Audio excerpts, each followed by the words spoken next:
Good afternoon, everybody. Welcome to another edition of Real Talk here on Shelbyville Now. I'm David. This is Bo. We're going to sit here and talk about some real talk, some things that have just come. We just started talking about, and I think it's interesting. I think people out there will like to hear it. I think they will. Talking about our future here in Shelbyville and Bedford County. Of course, everybody's concerned about that. So we'll talk about that some and maybe throw out some different ideas and thoughts that maybe hadn't really been brought up a whole lot. Yes. I think that is good to talk about. It's good to kind of put out there and for everybody to discuss, because after all, this is our county and we live here. Yeah. In our city. City.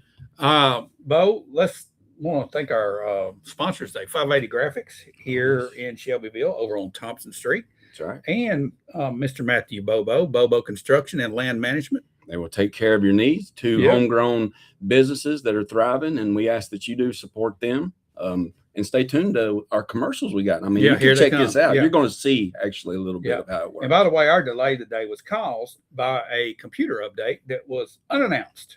Thank you very much. Don't you love how that happens? We love it. All right, we'll be right back.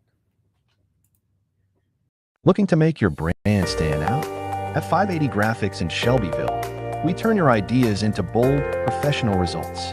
From custom logo design to screen printing, embroidery, vehicle wraps, decals, banners, and signage, we handle it all in-house with precision and fast turnaround. Whether you're a small business, a church group, a sports team, or a growing company, our experienced design team works with you every step of the way to bring your vision to life. We don't just print graphics. We help you get noticed. Exceptional service, eye-catching design, results that speak for themselves. Visit 580 Graphics today and let your brand make a statement. When your project needs a strong foundation, trust experience that delivers results. At Bobo Construction and Land Management, we bring over 25 years of expertise to every job, from demolition, land clearing, and site preparation, to underground utilities, drainage solutions, concrete, asphalt, and building pads. We handle every phase with precision and professionalism, serving residential, commercial, and industrial clients across Middle Tennessee. Our team is committed to quality work, clear communication, and projects completed safely and on schedule. For dependable results you can build on, choose Bobo Construction and Land Management.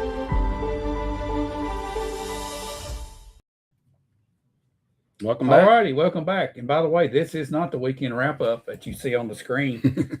We logged in on our studios to weekend, or actually Real Talk, and now it's showing up as weekend wrap-up. I think we have an update that went awry, Bo. I think so. The update has... But everybody knows who we are. They know who we are, and they know it's Monday. They know it's not the weekend. It's still going to show up as a weekend wrap-up show, but the weekend was like the weekend. The other day. So, now it's Monday, and it's Real Talk. Before we get into Real Talk, we want to be transparent with our viewers. Bo Gill is currently a declared candidate for Bedford County Commissioner.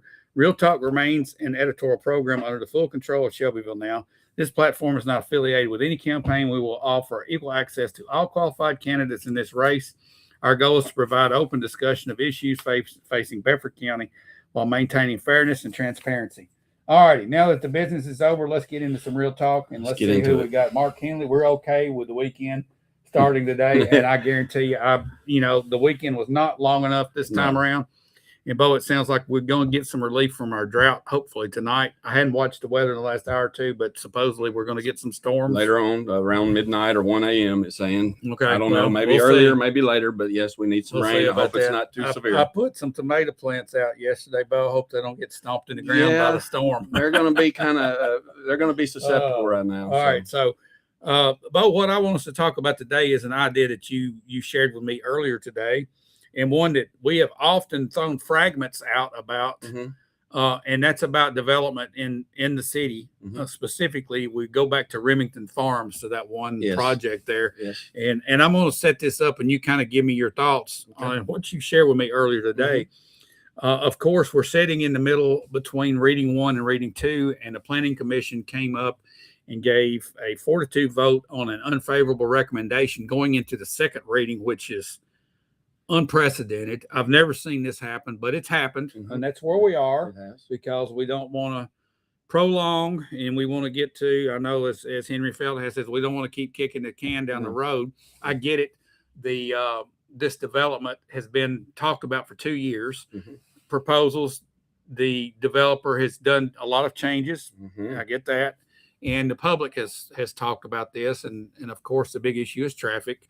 We've talked about that. And I think generally a lot of people would accept this development as something good if our traffic issue and our infrastructure issue was fixed. And then there's going to be a lot of people that say, no, we just don't want this many people in this small area. Okay. Right. And I get all these arguments. I have my own thoughts, but you shared a perspective that I have mentioned here a time or two, and you've mentioned here a time or two. Josh Blevins has mentioned this a time or two. We've briefly touched on it, but I want to expand the conversation and talk about where the finger really needs to be pointed in the real issue here at hand. Why don't you just kind of give me the Cliff Notes version of what an email you sent me today, talking about what you see. Yes, and it all stems from this Remington Farms subdivision, you know. And I believe that most of the issues here is traffic related. You know, I think there were some good things with the sewer that this development would help, but traffic related, the bypass. We've got a bypass that's existing on the eastern half of the county in the city, a little bit in the city, but we've got a western portion that would come in and actually go right. Now tell me if I'm wrong. The initial plan was to take the current bypass after that segment was built, acquire the property, go all the way over to 41A, that segment. And then the next segment was to take it all the way to Lewisburg Highway, Highway 64. That is correct. That was the intention. That was the intention. And there was a lot of talk a few years ago about, you know, they were getting a land acquisition, getting ready, easements and so forth.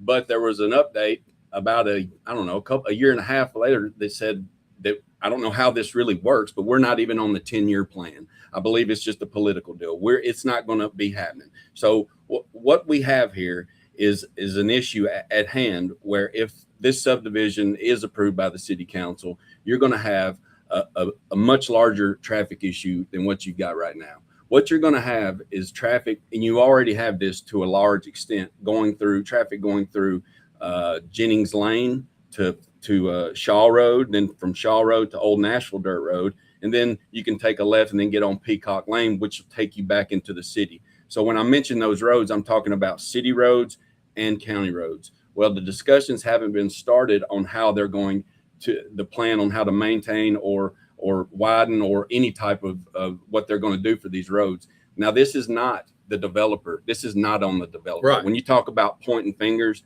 this subdivision is a good subdivision.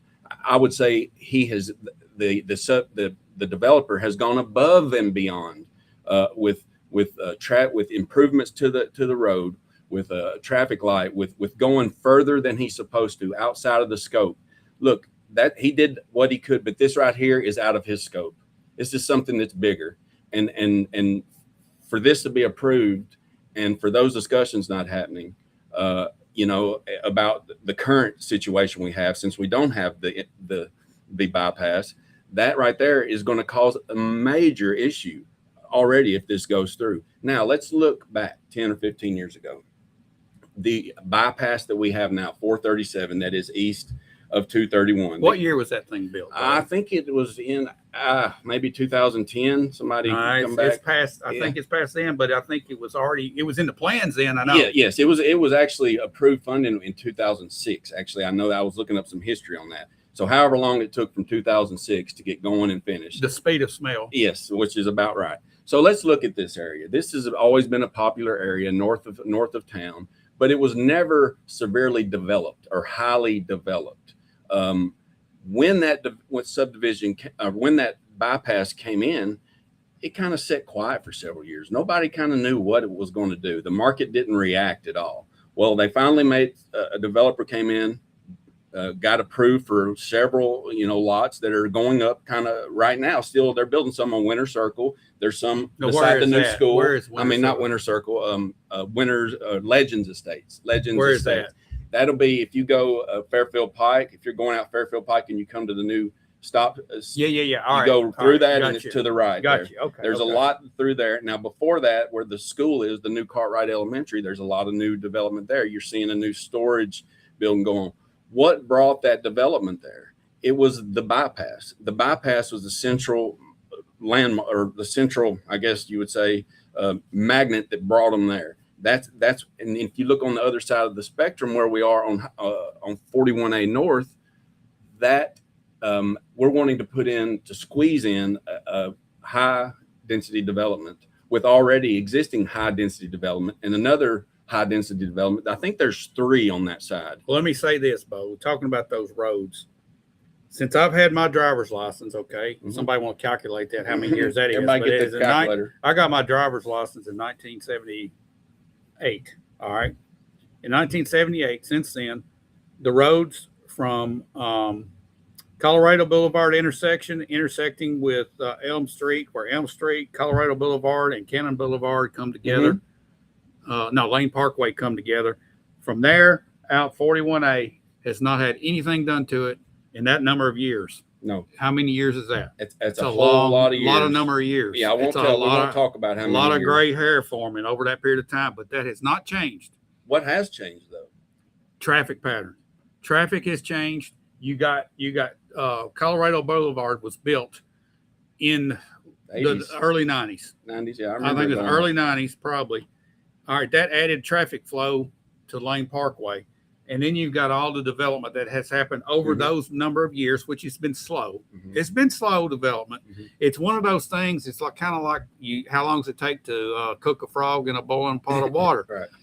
A degree at a time. Yes. Okay, so that's taken place out there.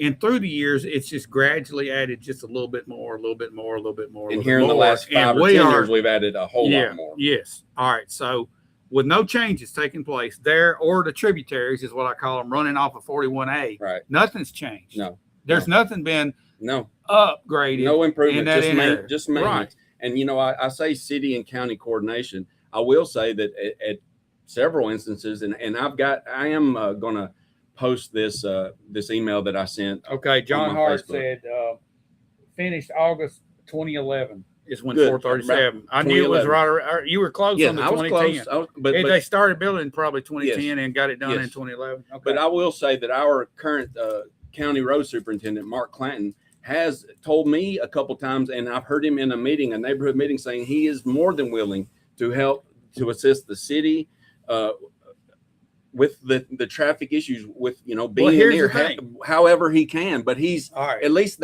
you need that conversation. Okay, well, let's go back to your point. We're pointing the finger at the wrong place. Yes, we are. We need to point it at ourselves. Yes, at ourselves. It's ourselves. It's the planning that we've done. It's whatever type of. Let's go ahead. I'm sorry, but I got any type. John Hart put something up here. I want to comment on. Go ahead. It's us lobbying. I mean, from this is a state project, so we have to be strong in and here we haven't been heard. We have not been heard, apparently. Okay, but I know that there's a lot of other cities and there's a lot of bigger fish to fry. Yes. There's a lot of bigger fish to fry. There are. But the thing that we could have done, I got my driver's license in 1978. That's 48 years ago. Okay. Holy cow. All right. But anyway, the road was never the same. 48 years, we have not spent anything on widening a road, improving a road at all. Not in that area. No. Okay. Let's just say that we started doing a little bit of something back then. We would be in a little bit better position today. For instance, the road that goes up by the cemetery, what is that? It turns into Rabbit Creek Road's what I used to call it. They call it Rabbit Branch, but whatever. Yeah. What road is it? Dover. Dover Street. And it turns into Rabbit Creek Road. Rabbit Branch Road. You can call it the creek. Rabbit Creek. Okay. All right. So off the record, Rabbit Creek. It used to have a sign that said Rabbit Creek Road. When I started driving, it was Rabbit Creek Road. It's not that I don't believe you. It's just you had to be there. All right. But anyway, let's just look at that road. Nothing has changed since I've got my driver's license on that road. I can go back and reminisce and picture everything exactly like it was then. I go out 41A all the way to Unionville. Nothing's changed. Right. Now, some of the scenery's got houses piled up in it. You're right. But the road is not changed. And I dare say it might have been paved twice since then.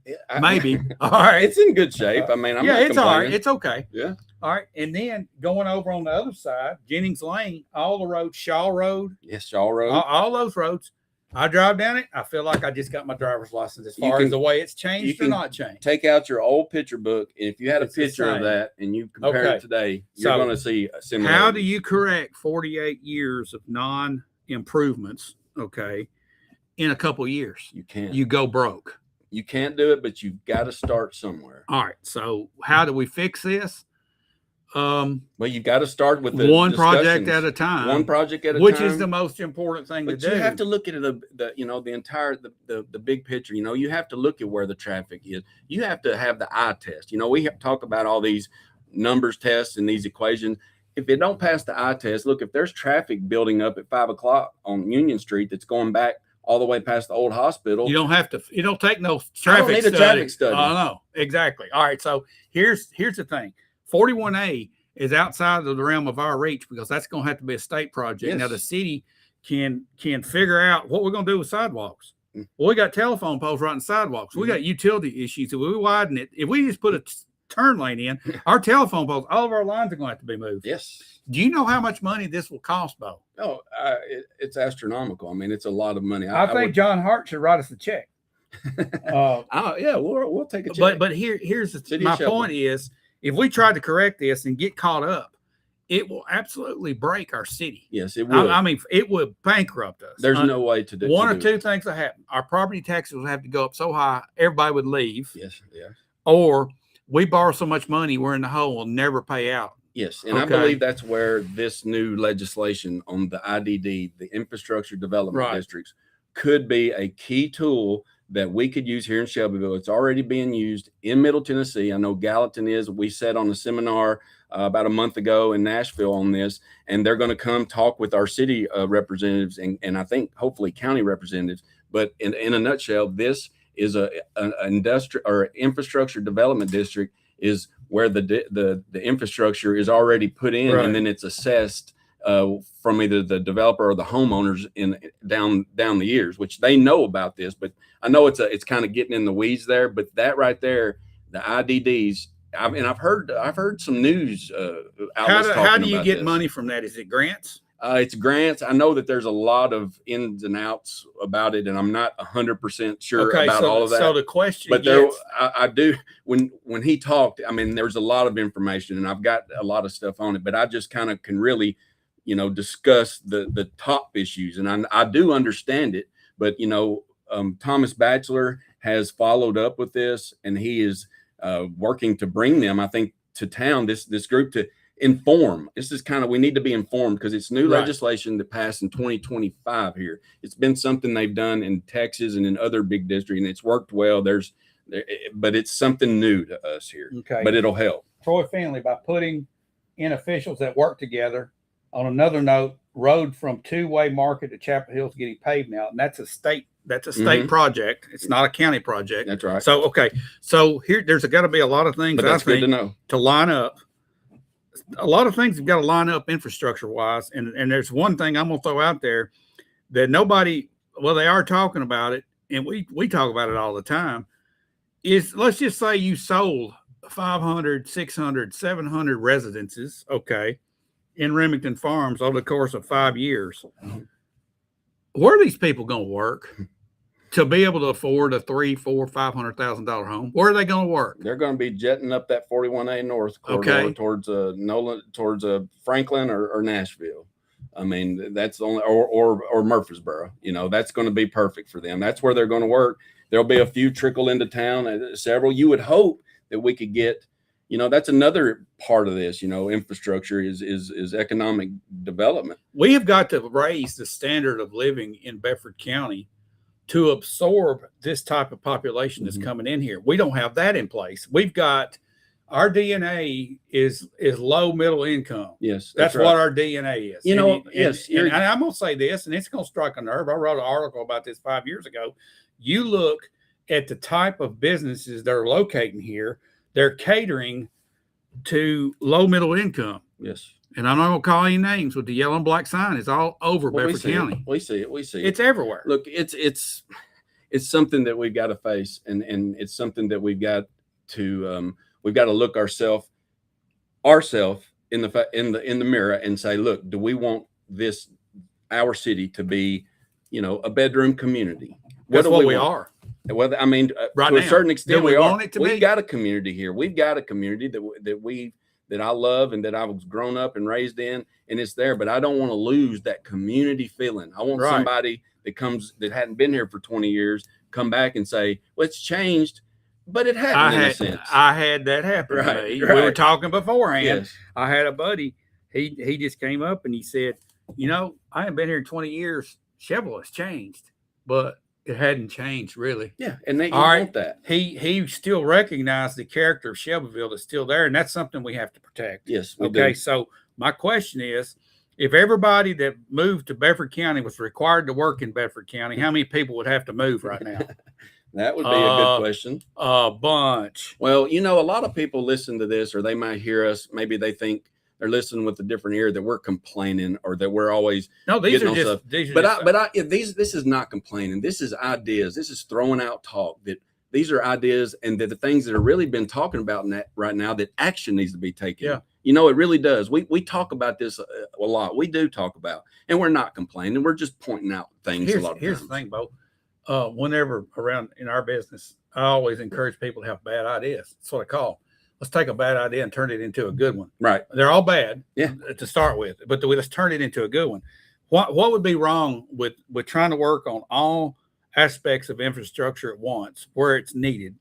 These roads out in that area, and I'm sure there's other areas in Bedford County and around the city that you look at and say, there's going to be a problem coming if we don't fix this. Yes. How about let's attack that? We have to, and we have to bring it up. And we can't even get the potholes fixed, though, Bo. No, we can't. And I'm saying it takes money to do all this stuff. They're out there doing it. But you can't do it with the checkbook we've got. Exactly. And the department heads will tell you they're constantly asking, for more. They're working with what they got. Exactly. You better believe. All right. So here's the question. Everybody's gone, their hair's caught on fire over this reappraisal. Mine caught on fire for a minute. Mine did too. It's like, and I'm an appraiser. I know. It's really, it's so. All right. But anyway, Teresa says maybe these people could start new business. That's the thing. I would love to expand, but I'm scared because it's a big risk right here in this location where we're at because of economics right now and just the overall general support you're going to get. Yeah, you better be already pretty heavy before you start. You got to be loaded. Yeah, and you got to be able to take a large fortune and turn it into a small fortune and be all right with it. That's not good. It's not good, But that's where we got to get people supporting our businesses. That does two things. It supports those local businesses, and it also keeps our sales tax money here. That's right. Now we get some of it. That's right. If you need signs for a political campaign, go to 580 Graphics. If you want to buy a house or you need some land managed, go to Matthew Bobo. Sharon Peoples. I work out of town. We need manufacturing to bring in good jobs. I think that the future of manufacturing is going to be changing a lot. But I think it's still going to be a human resource thing because people have to do stuff with their hands until they get the robots. Yes. And I don't know what some manufacturing jobs are never going to be done with robots because it takes the eye of a human. Oh, yes. And it takes the hands of a human. Yeah, there's some things that this fast assembly stuff that, Yep. And when robots are going to do it. And a robot doesn't call in sick. They're there every day. They might need some oil, but manufacturing in the United States it's just weak, and then NAFTA took care of that. We are a distributor because we can't. If we want manufacturing jobs, the only way to get them here now is to pay $15 an hour because we're competing with $3 an hour. We can't, and that can't do it. And that ship sailed for right now. We're just a distribution network. We've got Walmart, DC, which is distribution center. Yeah, we distribute. We're good at that right now, but I would love to see manufacturing come back to a larger degree. Now we do have our pencil factories. We do have. They're still making it work. They're still making it work, but they're it's, you gotta be able to be ahead of the curve on your manufacturing delivery as far as your labor cost per hour. You got to be able to turn stuff out. You got to be automated to the point to where that labor makes sense of paying somebody a decent wage. Every minute has to be accounted for. Yeah, exactly. Get the maximum amount. Exactly. And I was talking to a man in our business that builds saddles. He's about the same age I am. We just looked at each other and said, we're getting long in the tooth and getting some gray hair. He said, yeah, and there's nobody that's willing to work for a McDonald's salary building saddles. No. I mean, and it's a handiwork, but the market is dictated that where I can buy saddles from a foreign country that look better than what we make here, okay, Same, and bring it in for a tenth of the price. Yeah, and what does the consumer do? I mean, the consumer's struggling. He's going to make the choice a lot of times. And a lot of times the quality will suffer a little bit, I think. Yeah, so we got off track. Yeah, we do. We tend to do that, but that's okay. It's real talk. But we kind of interact with everybody. So I agree with Sharon. We need some manufacturing, but we need some good jobs. And it's not government's responsibility to go out and get those. No. As a matter of fact, I think when they get involved, they screw it all up. Yeah, get out of the they mentality. Yeah. They need to bring, we need to. It's up to you, your neighbor. We have to simultaneously do a lot of good things to attract jobs and to make things conducive for healthy growth economically and numerically. Now, I'm going to ask a question out there. Let's say Tim Troy Finley. I'm looking for skilled tradesmen, and what's sad, I get ladies applying more than men, and I pay $20 to $28 an hour. There you go. $20 to $28 an hour is a high salary for, and I don't even call it a salary, a high hourly wage for Bedford County, because if you take the average person in Bedford County is making $17.56 an hour. That's a 2024. That's what the numbers tell us. That's what the numbers tell us. Okay. That means you got people making $10 an hour and you got people making $30 an hour. That's a wide spectrum.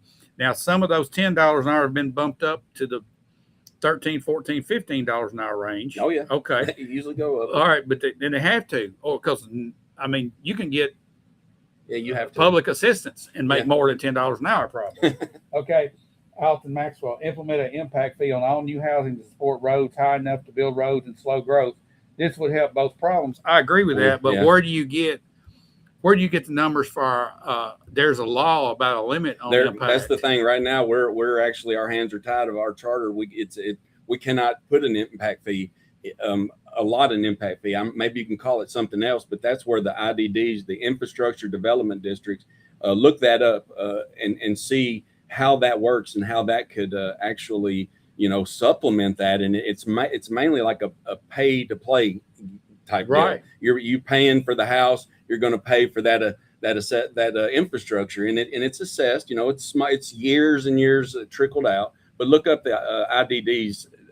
But I agree with you. The impact fee would be an easy way, but apparently, as our legal counsel gives us here, it's just not a opportunity right now. Hate to bring this up, but a wheel tax is an option. Well, a wheel tax, as long as they can put it up to the people to vote for it, I'm fine, and spell it out like it's supposed to be. Tell me how long this wheel tax is going to be implemented, how much this tax is going to be implemented. And tell me what it's for. And it has to be perfect. Well, and then put the people up to vote for it. Referendum vote. And then if they want it, then they'll vote it in. If they don't, then they won't. They always say, well, the people, they just won't vote it in. So we need to do it a different way, like they tried with the private act. No, let's let the people do. I think nowadays that people are you're hearing that more and more, like Larry's saying. Yeah. Here's what a lot of people say, and I'm one of them. You got to define it like what you're saying. But I don't trust government and our elected representatives to freeze a tax. I expect them to raise it every time. Me too. And the only way to I think to rectify that would to set a time limit on it, and then it goes back up for vote, a referendum. All right. So at what point do we get to the stretching point and the limit on taxing people, period? I mean, we're taxed to death. I feel like we're already at the limit, but yet they need more and more. But when the waste, if transparency on money spent was better, I believe I would be a lot more comfortable in my investment in the government. Yeah. I like to think of it as an investment in the government. The police officers, all this. That's different. Well, that's a different situation. Well, but in taxes, overall, it is. I think if you ramp those things up, those core services that every community needs to keep peace and safety in place. Yes. I think you don't have to go and hire an industrial recruiter to go out and tie a stake around their neck and get the dog to play with us. I think that when a company sees an emphasis on safety and law enforcement and law and order, they feel good about bringing their family there. You have to have that. You got to have that. That's core. And there's some places there's no way I'd go start a business. Other places I look at and say that'd be a good place. And Sheffield's one of them. And recreation. I mean, we've got a new soccer Yeah. complex coming. You know, we've got at some point though, Bo, the government's going to have to quit doing the recreation stuff because we're letting the roads go crumble, but we got a soccer field. We've talked about our priorities. I know our priorities got and everybody's priority is All right. defined different. I want to end on this note, Bo, and I'm going to ask you this question. I'm going to ask everybody out there: if you've got a 20-acre field, and I don't know what cattle, are you supposed to allot an acre per cow? I think that's something like that. That's what they say. And you got 20 cows. Okay. Then you bring in 25. Okay. You keep opening that gate and keep bringing them in, and those cows have babies. And you get up to 27 or 28. At what point do you lock that gate and say no more? We can't do it. That's a good question. We've got a lot. All right. So and we're not cattle. Let's say that. To you guys, Diane, currently a wheel tax at $50 a vehicle would bring across $2 million yearly. I agree. There would have to be a referendum. Yeah, and that 50. The last time I checked, I forget what it was. Well, you done the math. I think we had 30,000 vehicles registered at one point. I can't remember now. I have to look back at my notes. But my question, to everybody out there, is: at what point do you have to close the gate? How much pasture do we have that will support? Yes. And now there's a ratio based on lots of factors that you look at. Infrastructure is one of them. And I don't even know how you measure this, Bo, but this is for our planning. Our planning has got to look at, say, what can this sustain? What's our goal? Do we want to have 150,000 people living in Bedford County? What's our goal? What's our character goal? Do we want to still maintain a rural character, or do we want to have little communities, little paved communities all over the city? You know, I like the rural part. I like Bedford County like it is. But I understand development, and I understand higher standards for our development. And I think that's where we need to go. Well, that's where we've been slipping. Yes, that is. And that's where we've got to go up. Our standards have to go up. And there has to be some incentives along the way for people to take care of what we have already. And that's another topic for another day. Yes, maybe we'll talk about that Thursday. Yes. And we talked about the email that I sent you. I am going to post that to my Facebook. Yeah, everybody needs to read that. Take a look at it. It's a good little article. Yes. That's coming Thank up. you. And it's good conversation to have, because Very I think good. if you just post it, it's hard for people to grasp it. When you talk about it, it does. It maybe gets people thinking, oh, well, this is what this means. So Right. y'all look out for that. Bo's going to post it, and I'm going to share it around. I can't put it on Sheffield now because of campaign situations. But, nor should you. We're all for everybody. Yeah, that's right. All right. So everybody, thanks for watching. We again thank our sponsors, 580 Graphics and Bobo Construction and Land Management. Thank you. We'll see you guys on Thursday. Have a great evening.